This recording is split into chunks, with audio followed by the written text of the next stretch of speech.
Bismillahirrahmanirrahim. Assalamualaikum warahmatullahi wabarakatuh. Alhamdulillah, wassalatu wassalamu ala rasulillah wa ala alihi wa ashabihi wa mawalah. Asyhadu an la ilaha illallah wahdahu la syarika lah wa asyhadu anna Muhammadan abduhu wa rasuluh. Allahumma salli wa sallim wa barik wa an'im ala hadha an-nabiyil karim Muhammad bin Abdullah sallallahu alaihi wasallam wa ala alihi wa ashabihi wa man tabi'ahum bi ihsanin ila yaumiddin. Amma ba'du. Akhwati wa akhwati fillah, azani wa azakumullahu jami'an. Kembali kita bersyukur kepada Allah Subhanahu wa taala di suasana yang indah ini, suasana yang nyaman ini, yang tentunya ini adalah anugerah yang besar dari Allah Subhanahu wa ta'ala yang mesti kemudian kita syukuri, ya. Semakin banyak bersyukur, maka Allah pun akan semakin banyak menambahkan nikmat-nikmatnya kepada kita. Kemudian salawat beriringan salam tidak lupa kita haturkan kepada junjungan Nabi kita Muhammad sallallahu alaihi wasallam.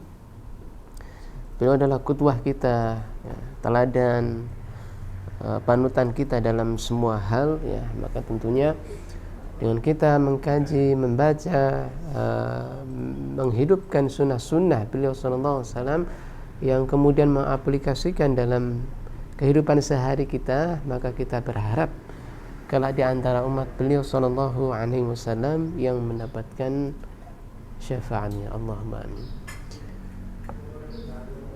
Ikhwati fillah, barakallahu fikum, ya. Semoga Allah memberkahi kita semuanya. Di pertemuan yang lalu kita sudah membahas, dan lagi-lagi kita masih membahas tentang sebuah tema yang sangat besar, yang penting, ya. Yang ini sangat berkaitan dengan apa yang sebenarnya terjadi di negeri kita sendiri, bahkan dalam dunia muslim hari ini, ya. Sudah 3 pertemuan, ya, kalau salah, kita membahas tentang 2 hadis, ya, yang membahas tentang tanda-tanda orang munafik, ya. Ciri-ciri orang munafik, ya, sebagaimana yang sampaikan oleh baginda Nabi SAW melalui 2 hadisnya, ya. Hadis yang pertama adalah ayatul munafiki thalathun. Ini hadis yang masyhur, hadis yang sudah kita hafal bahkan ketika kita masih di bangku SD, ya. Hadis yang sederhana ini, tapi dalam ini sudah kita hafal, ya. Tapi terkadang, ya, kita memang sudah hafal, ya, kita sudah lancar, ya, bahkan di luar kepala. Tetapi kadang, ya, kita tidak menyadari bahwasanya di antara tanda-tanda yang disebutkan oleh baginda Nabi kita sallallahu alaihi wasallam itu tak jarang ada yang bersemayam di dalam hati kita, ya. Sengaja atau tidak sengaja, terkadang, ya, tanda-tanda, ya, yang disebutkan oleh Nabi kita ini ada yang bersarang di dalam diri kita. Coba kita tanya pada diri kita, berapa banyak kita pernah berdusta ketika ada yang bertanya, ya. Ketika ditanya ada siapa, ini dengan siapa, ya. Terkadang kita mudah, ya, ini bukan siapa-siapa, ya. Ini siapa? Ini orang lain, ya. Disebutkan orang lain padahal dirinya sendiri, ya. Karena orang yang berdusta, ya, nanti juga ada penjelasannya. Orang yang suka berdusta, ya, di sebagian pendapat, ya, ketika dia sudah lengket atau melekat, ya, dalam dirinya, maka ketika ada celah dia untuk berdusta, maka di setiap ucapannya pasti yang keluar adalah perkataan dusta, meskipun dibungkus dengan bungkusan yang mahal, ya. Ia rangkai, ya, dengan perkataan yang indah, ya, dia bingkai dengan ucapan-ucapan yang indah, tetapi kalau dusta, ia tetaplah dusta. Berapa banyak kita sudah pernah berjanji ya, kemudian ingkar ya. Berapa banyak amanah-amanah yang sudah dipikulkan dalam pundak kita, kemudian kita menganggap enteng, ini biasa saja ini ya. Makanya ini perkara yang sangat besar. Tidak heran ya, Al-Imam Al-Bukhari rahimahullah ta'ala memasukkan hadis ini atau dua hadis ini dalam Kitabul Iman. Kenapa? Karena ini menyangkut perkara keimanan.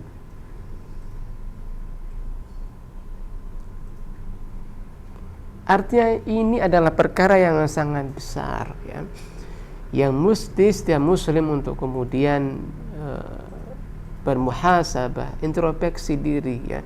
Apakah benar ya tanda-tanda yang disebutkan oleh Nabi kita sallallahu alaihi wasallam ini benar-benar tidak ada di dalam hati kita atau diri kita. Bahkan kalau dalam hadis yang lain ditambahkan wa idza khasama fajara. Berapa banyak kita bertengkar, bertikai dengan kawan kita, dengan saudara kita, kemudian kita bermain curang ya.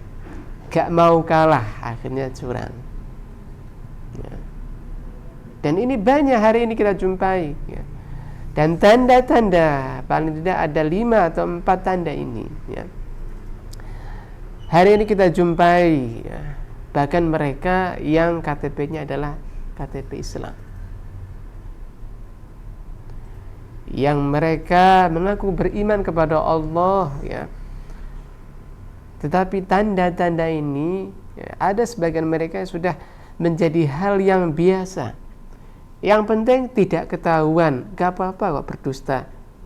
Yang penting tidak ketahuan. Maka ada cetukan, gak apa-apa ya korupsi, yang penting gak ketahuan. Iya, gak ketahuan orang, tetapi Allah mencatat semua yang kita lakukan. Maka ini yang seharusnya diperhatikan oleh mereka yang hendak meniti jalan-jalan pemerintahan, kekuasaan, harus paham dengan ini ya.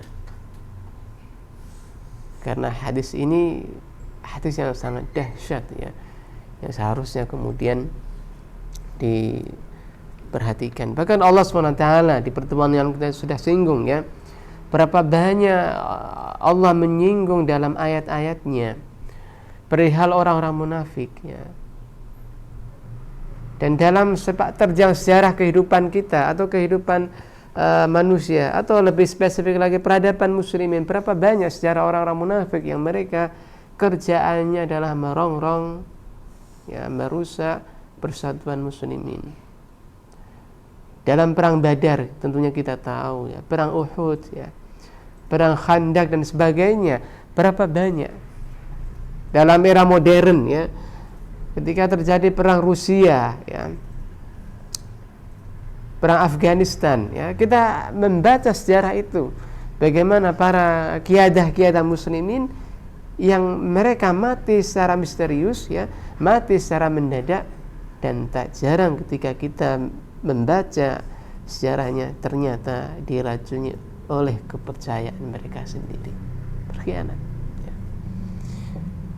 Maka ikhwanul Islam, barakallahu fikum, ini menjadi hal yang sangat krusial ya bagi kita untuk benar-benar memahami ya, lebih detail lagi.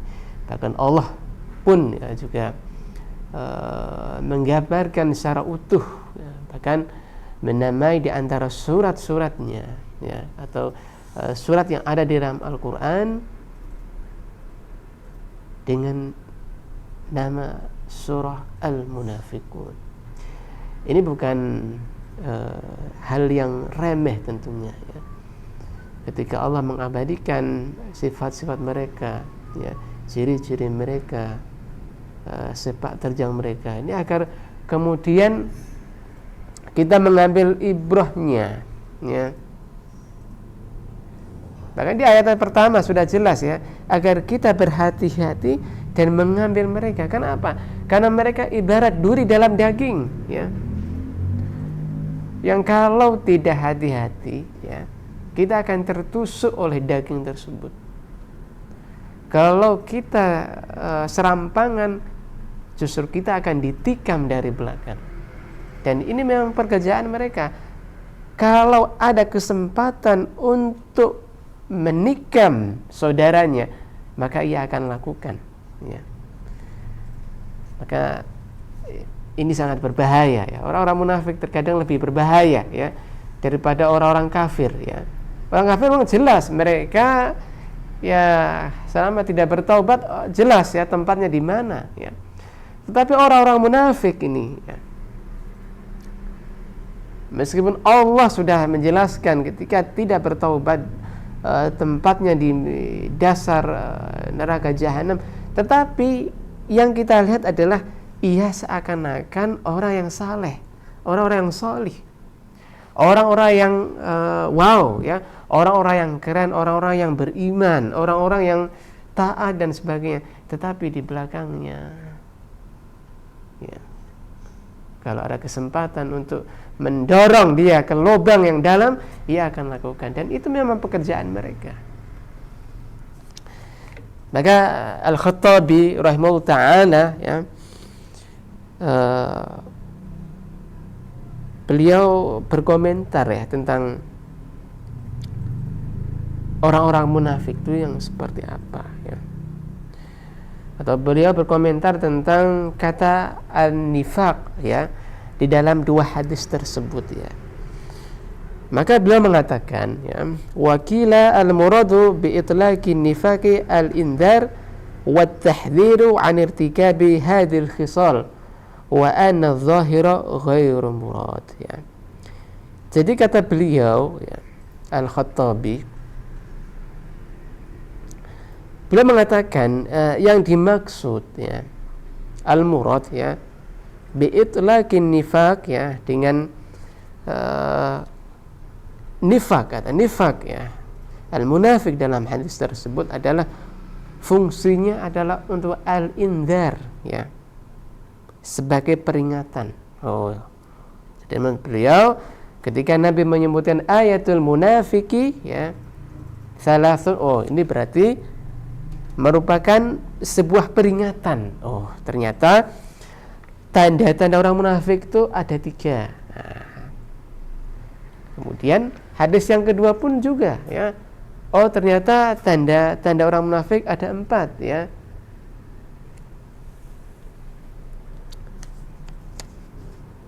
Kemudian yang kedua adalah fungsinya untuk at-tahdzir, untuk teguran, ya, untuk menegur, ya, agar orang-orang beriman tentunya tidak jatuh ke dalam sifat yang tercela ini, ya. Wa tahdhiru an irtikabi hadhil khisal, ya, wa anna adh-dhahira ghairu murad, ya. Dan tentunya makna zahirnya ini bertolak belakang, maksudnya berbeda, ya,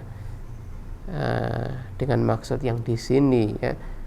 Jadi kata an-nifaq di sini tidak kemudian dimaknai secara zahirnya saja, tetapi menurut Al-Khattabi ini adalah sebuah peringatan, ya, peringatan dan tahdzir tentunya, ya. Wa hadza irtadahu Al-Khattabi, dan inilah pendapat yang dipilih, diridhai oleh Al-Khattabi. Wa dzakara aidan, Al-Khattabi juga menambahkan, annahu yahtamilu anna al-muttasifa bidzalika huwa man i'tada dzalika wa sara lahu daidana, ya. Jadi boleh jadi, ya, pendapat beliau yang lain, orang-orang yang memiliki sifat tersebut atau orang-orang yang disifat tersebut manitada, ya, orang yang melakukan tanda-tanda tersebut, ya. Jadi berdusta, ingkar janji, ya, kemudian berkhianat dan sebagainya, wasara lahu daidana, ya. Bahkan tanda-tanda tersebut sudah melekat, sudah menjadi daidana, kebiasaannya.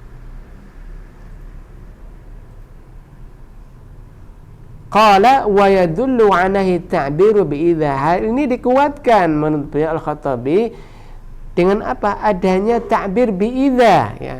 Jadi di sini idza kita jumpai, ya, idza haddatsa, ya, ta'bir dari Nabi adalah menggunakan Kata idza haddatsa kadzaba, wa idza wa'ada akhlafa, wa idza tumina khana. Kata beliau, fa innaha tadullu ala takarruril fi'l. Karena kata idza di sini, penggunaan kata idza di sini ini menunjukkan takarrur al-fi'l, ya, berulang kali, kata beliau. Jadi apa? Kata beliau, orang yang disifati tersebut orang yang berulang kali melakukan tanda-tanda orang munafik, dan itu sudah menjadi hal yang kebiasaannya itu. Jadi sudah, kalau dia ngomong pasti kebalikannya. Kan hari ini ada orang, ya, ada seorang pemimpin yang begitu. Kalau dia ngomong, saya kira orang nggak percaya. Kalau dia ngomong, maka ya kita kebalikannya. Jadi kalau dia ngomong aku sudah makan, kebalikannya, dia belum makan. Karena apa? Saking tidak percayanya sama pemimpin tersebut, ya.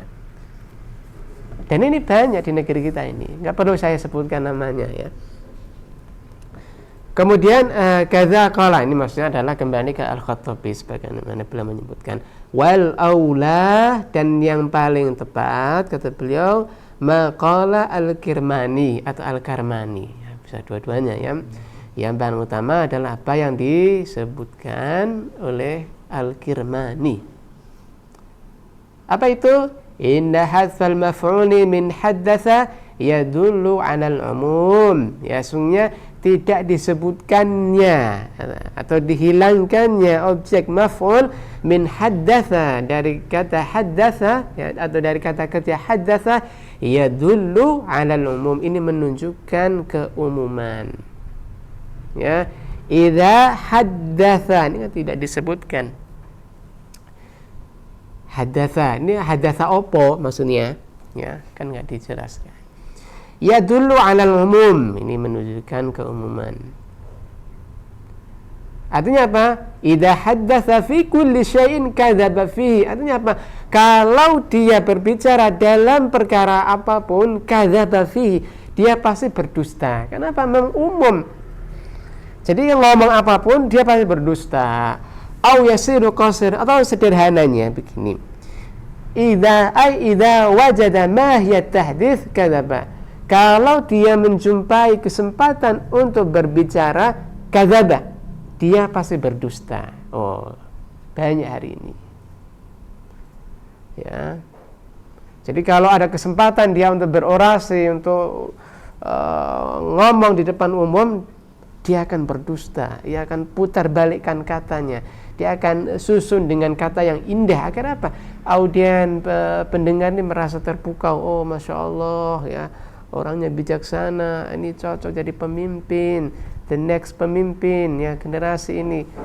Tetapi omongannya ini, ya tadi, ya, dusta isinya. Wakilah wa mahmulun ala man ghalabat alaihi hadhil khisal wa tahawunu biha wastakhaffa bi amriha. Ada yang berpendapat yang lain, mahmulun ala man ghalabat alaihi hadhil khisal, ya, dilekatkan mereka yang terbiasa, ya, dengan sifat ini, sifat orang munafik, wa tahawunu biha, dan dia meremehkan, menyepelekan, ya, wastakhaffa bi amriha, dan menganggap sepele urusannya itu. Jadi kalau dia berdusta itu sudah, ini enggak apa-apa, ya. Sudah enggak mikir ini akhirat nanti itu akan dituntut seperti apa, enggak mikir itu. Kenapa? Karena dia sudah bertahawun dan udah istakhaffa bi amriha, sudah menganggap remeh perkara tersebut. Fa inna man kana kadzalika kana fasidal i'tiqadi ghaliban. Kenapa? Orang yang terbiasa melakukan demikian, ya, orang yang dilekati, disifati dengan sifat yang demikian, ya, kana fasidal i'tiqadi ghaliban, kebanyakan mereka akidahnya, keyakinannya ini rusak, ya. Jadi kalau orang sudah terbiasa meremehkan dengan perkara berdusta, ya, menganggap biasa, berkhianat nih, yang penting nggak ketahuan, ya, kemudian mengingkari janji, yang penting juga tidak ketahuan. Biasanya orang yang melakukan demikian kana fasidal i'tiqadi ghaliban, kebiasaannya atau sebagian besar mereka itu rusak akidahnya, rusak i'tiqadnya atau keyakinannya. Wa hadhil ajwibah, ya, kulluha mabniyatun ala anna lama fil munafiqi lil jinsi, dan semua jawaban tadi yang kita sampaikan, yang kita kemukakan tadi, ini mabniyatun ala anna lama fil munafiqi lil jinsi. Ini kembali lam yang ada di kata al munafiq itu kembali lil jinsi untuk menjelaskan jenis-jenisnya. Ini yang pertama. Jadi semua jawaban tadi kembali, ya, kalau alif lam, ya, atau lam, ya, al munafiq di sini ini menunjukkan lil jinsi, jenisnya. Wa minhum man idda'a annaha lil ahdi, dan ada sebagian mereka yang berpendapat bahwasanya lam al-lam di sini untuk lil ahdi, untuk menerangkan atau menjelaskan sosok tertentu. Faqala, ya, melanjutkan, innahu warada fi haqqi syakhsin muayyanin aw fi haqqil munafiqina fi ahdi Nabi sallallahu alaihi wasallam, ya, bahwasanya dikuatkan, ya, ini merujuk pada person atau seseorang tertentu, ya, fi haqqil munafiqin, ya, sosok-sosok orang munafik, ya, di zaman Nabi SAW. Dan kita jelas, ya, kita tahu, ya, gembongnya munafikin Ubay bin Salul, ya, ya, kita tahu sepak terjangnya seperti apa, ya. Dan kita ingat dalam perang Uhud, ya, Masya Allah, ya, bagaimana perang Uhud atau perang Badar, ya, perang Badar, ya. Bagaimana sepak terjangnya orang-orang yang hatinya rusak, ya. Fi qulubihim maradun, ya, yang di dalam hatinya itu sudah sakit, ya. Fihi saqam, ya, sudah rusak hatinya, ya. Bahkan dalam ayat yang lain, wa ammal ladzina fi qulubihim maradun fazatadhum rijsan ila rijsihim, lihat, fazatadhum rijsan ila rijsihim wa matu wa hum kafirun, dalam surah At-Taubah ayat terakhir, ya. Ini menggambarkan, ya, setelah Allah menyebutkan ciri-ciri orang-orang yang beriman, ya, ciri-ciri orang yang bertakwa, ya, kemudian Allah menyebutkan orang yang di dalam hatinya ada penyakit, ya, Allah tambahkan rijsan ila rijsihim wa matu wa hum kafirun, ya. Kurang apa lagi celahan Allah pada orang-orang munafik seperti ini, ya. Dan semua pendapat ini wa tamassaka haula bi ahadits dha'ifah. Nah, ternyata pendapat yang mengklaim tadi, ya, lil jinsi, untuk menyebutkan, menerangkan jenisnya atau untuk menerangkan person tertentu, ya, orang-orang munafik, itu karena mereka berpegang dengan hadis-hadis yang dhaif, ya. Ja'at fi dzalika law thabata syai'un minha la ta'ayyana al-masir ilaihi, ya. Dan sekiranya hadis-hadis itu sahih, niscaya itu yang akan kemudian dijadikan pegang dalam pembahasan ini. Wa ahsanal ajwibah martadahu Al-Qurtubi wallahu a'lam. Dan jawaban yang paling baik, tadi kan jawaban yang paling utama, ya, pendapat yang paling utama, tetapi di sini di akhir, dan jawaban yang paling baik martadahu Al-Qurtubi wallahu a'lam, ya, pendapat yang dipilih atau yang diridhai oleh Al-Imam Al-Qurtubi rahimahullahu ta'ala. Apa itu? Kita kembali lagi ke halaman yang berikutnya, ya, atau halaman yang sebelumnya, ya. Bagaimana pendapat beliau ya? Kata beliau, waqad qila fil jawab anhu innal murada bin nifaqi nifaqul amal. Nah, ini diantara pendapat Al-Qurtubi. Yang dimaksud munafik di situ adalah bukan nifaqul i'tiqad ya, nifaq yang menyebabkan ia keluar daripada Islam, tetapi yang dimaksud oleh beliau adalah nifaqul amali ya, nifaq yang tidak sampai menjatuhkan vonis kepadanya. Vonis apa itu? Vonis keluar daripada Islam. Taib ya. Wa ila huna mafhum insyaallah ya. Tentang penjelasan dari idza wa'ada ya. Apabila ia berjanji ya. Dan memang begitu ya. Beliau tidak menyebutkan satu persatu ya. Jadi beliau hanya memilihkan idza wa'ada karena barangkali penjelasannya hampir mirip ya. Idza wa'ada, idza akhlafa, wa idza tumina. Ini memang merujuk penjelasannya dalam satu frame di sini ya. Tapi ya, kemudian di potongan yang terakhir wa qauluhu tabahu Syu'bah ya. Syu'bah juga meriwayatkan secara mutaba'ah ya. Nah, mutaba'ah ya. Wasal al-muallif hadhi al-mutaba'ah fi kitabil mazalim ya. Al-muallif rahimahullah ta'ala yaitu al-Imam Bukhari meriwayatkan mutaba'ah ini secara mausul ya. Jadi wasala di sini bukan sampai tetapi mausul ya, lewat mausul. Jadi al-muallif meriwayatkan mutaba'ah ini ada sebagian yang mengartikan mutabah riwayat penyerta ya, pendamping ya. Jadi Al-Imam Bukhari meriwayatkan mutabah ini secara mausul fi kitabi al-mazalim dalam kitabnya al-mazalim ya. Wa riwayatu Qabisah an Sufyan wa huwa ats-Tsauri. Adapun riwayat Qabisah dari Sufyan ats-Tsauri dha'afaha Yahya bin Ma'in, itu didhaifkan oleh Yahya bin Ma'in, salah satu siapa? Gurunya Imam Bukhari ya. Nah, karena kita tahu ya, pernah kita sebutkan kisah kemarin ya, Baqi bin Makhlad ya, ketika hendak bertemu dengan Imam Ahmad, ternyata ia mampir ke masjid ya kan, dan di masjid ia bertemu dengan seorang ulama yang ia memberikan ceramah, memberikan ilmu. Ketika ditanya, siapa wahai saudaraku yang sedang mengajar? Dia adalah Yahya bin Ma'in. Siapa? Gurunya Imam Bukhari. Insyaallah ya. Wa qala Syekh Muhyiddin, dan berkata Syekh Muhyiddin. Siapa tuh Syekh Muhyiddin? Yaitu Al-Imam Nawawi. Innama awrada al-Bukhari ala tariqil mutabah la al-asalah.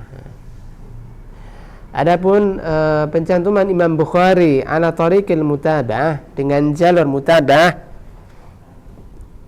lal asalah ya, dan bukan riwayat inti. Wa ta'aqaba al-Kirmani, dan ternyata pendapat An-Nawawi ini dibantah oleh Al-Kirmani bi annaha mukhalifatun fil lafzi wal ma'na min iddati jihad. Pendapat ini sangat keliru, bertentangan dari sisi lafaznya maupun makna, dari semua sisi. Pendapat ini tidak bisa diterima. Fa kaifa takunu mutabah? Bagaimana bisa menjadi mutabah? Nah, ini untuk menyangkal pendapatnya Syekh Muhyiddin An-Nawawi.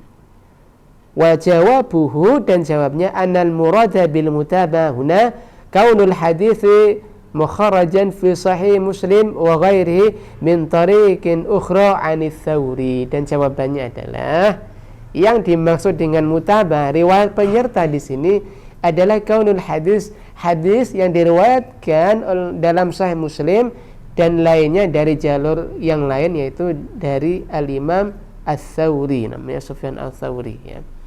Wa indal muallif, dan riwayat dari al-muallif dari jalur yang lainnya, yaitu dari Sulaiman al-A'mash, Sulaiman bin Mihran al-A'mash ya, dan kita sudah pernah sampaikan biografi singkat beliau. Minha riwayat Syu'bah al-musyaru ilaiha, di antaranya adalah riwayat Syu'bah yang sudah kita jelaskan tadi.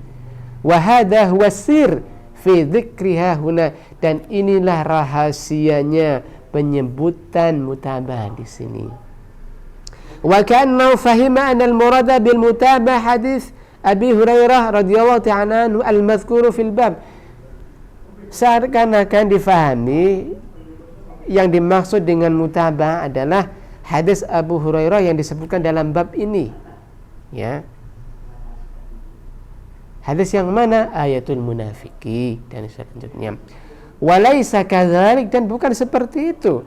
Itlau aradahu lasammahu syahidan. Kalau memang benar, saya akan disebut sebagai syahid. Apa itu syahid? Sebuah hadis yang sama maknanya dan lafaznya, ya, dari sahabat yang lainnya yang menjadi pendukungnya, pendukung riwayat tersebut. Itu dalam ilmu mustalahul hadis ada istilah syahid, ya. Jadi hadis yang sama, redaksinya baik itu maknanya dan lafaznya dari sahabat yang lain yang menjadi pendukung dalam riwayat tersebut. Wa amma da'wahu anna bainahuma mukhalafatan fil makna falaysa bimusallam. Ini kalau tidak diharokati bimuslim jadi salah nanti, ya. Tetapi bimusallamin, ya. Adapun dakwaannya, anggapan yang mengatakan bahwasanya ada pertentangan antara dua hadis. Hadis yang diriwayatkan oleh Imam Bukhari, ayatul munafiqi salasun, dan arba'un man kunna fihi, ya. Arba'un man kunna fihi yang diriwayatkan oleh Abdullah bin Amr bin Al-As, itu ada pertentangan, maka dakwaannya ini tidak diterima. Falaysa bimusallam, tidak bisa diterima. Lama qararnahu anifan, sebagaimana yang sudah kita jelaskan tadi. Anifan itu tadi, ya. Lama qararnahu anifan wa ghayatuhu an yakuna fi ahadihima ziyadah wa hiya maqbulah li'annaha min thiqatin mutqinin wallahu a'lam. Dan tujuan penyebutan tersebut, penyebutan dua hadis itu adalah az-ziyadah. Maka seringkali kita mendengar dalam istilah hadis ada ziyadatu thiqah, ya. Ada pertambahan thiqah, ya. Jadi riwayat yang disampaikan itu menjadi semakin kuat. Wahya maqbulah, dan pendapat tersebut itu diterima li'annaha min thiqatin mutqinin. Kenapa? Yang meriwayatkan hadis tersebut adalah orang yang thiqah dan orang yang mutqin. Ini diantara sifat-sifat yang harus dimiliki oleh mereka yang meriwayatkan sebuah hadis. Orang yang thiqah, dipercaya, dan orang yang mutqin, hafalannya kuat dan sebagainya. Wallahu a'lam. Yang terakhir, faidah Rijalul isnad ats-tsani, adapun para rawi dalam sanad yang kedua. Apa itu sanad yang kedua? Yaitu hadis yang kedua. Arba'un man kunna fihi, ya, kana munafiqan khalisan. Nah, semuanya kulluhum kufiyun. Jadi rijalul isnad, perawi-perawi dalam hadis yang kedua, mereka adalah orang-orang Kufah, Kufiyun. Illa sahabi, kecuali sahabat. Siapa sahabatnya? Yaitu Abdullah bin Amr bin Al-As, ya. Tetapi waqad dakhala al-Kufah aidan, tetapi beliau memang bukan orang Kufah. Walakin, ya, qad dakhala al-Kufah aidan, beliau pernah singgah di Kufah. Wallahu ta'ala a'lam. Wa bihadza intahina min hadzal hadis, ya, dan akhirnya kita selesai di hadis yang mulia ini, ya. Hadis yang menjelaskan tentang tanda-tanda orang munafik, yang tentunya kita berharap, ya, ketika beliau rahimallahu ta'ala Imam Bukhari mencantumkan dua hadis ini dalam perkara iman, itu ada sebuah kode keras, ya, bagi kita, ya, bahwasanya ketika dalam diri seorang ada sifat-sifat yang disebutkan oleh Nabi SAW, sifat munafik, itu pertanda ya bahwasanya orang tersebut imannya sedang turun ya, imannya sedang down. Maka perlu kemudian untuk memperbaiki mana yang telah hilang ya, mana yang telah alpa dalam kehidupannya, mana urusan-urusan yang telah ia abaikan, agar apa? Agar iman yang dulu kita pupuk, kita cas ya, itu bisa kembali lagi ya. Maka tidak heran bila mencantumkan hadis ini dalam perkara iman ya. Ila huna, dan insyaallah kita akan lanjutkan di hadis yang baru ya, di bab yang baru ya, yaitu tentang bab qiyamu lailatul qadri minal iman ya. Bab menghidupkan malam-malam Lailatul Qadar itu ternyata sebagian dari iman ya. Walaupun konteksnya kita sedang tidak berada di bulan Ramadan ya, tetapi tidak ada salahnya ya. Tidak ada salahnya kita mengkaji, kita mempelajari tentang rahasia. Nah, kenapa beliau mencantumkan bab yang ke-25 ini, malam-malam menghidupkan malam Lailatul Qadar itu bagian dari iman ya. Dan kita tidak tahu malam Lailatul Qadar itu yang mana ya, tanggal berapa ya. Yang sampai kepada kita adalah ciri-cirinya, alamat ya, tentang tanda-tanda Lailatul Qadar itu seperti apa ya. Tetapi memastikan bahwasanya malam ini adalah malam Lailatul Qadar, tidak ada yang tahu. Makanya ada sebuah rahasia di sini ya, sebuah rahasia yang ingin disampaikan, dan rahasia tersebut akan kita sampaikan di pertemuan yang akan datang. Wallahu ta'ala a'lam. Kita tutup dengan bacaan alhamdulillahirabbil alamin, subhanakallahumma wa bihamdika, asyhadu an la ilaha illa anta, astaghfiruka wa atubu ilaik. Assalamualaikum warahmatullahi wabarakatuh.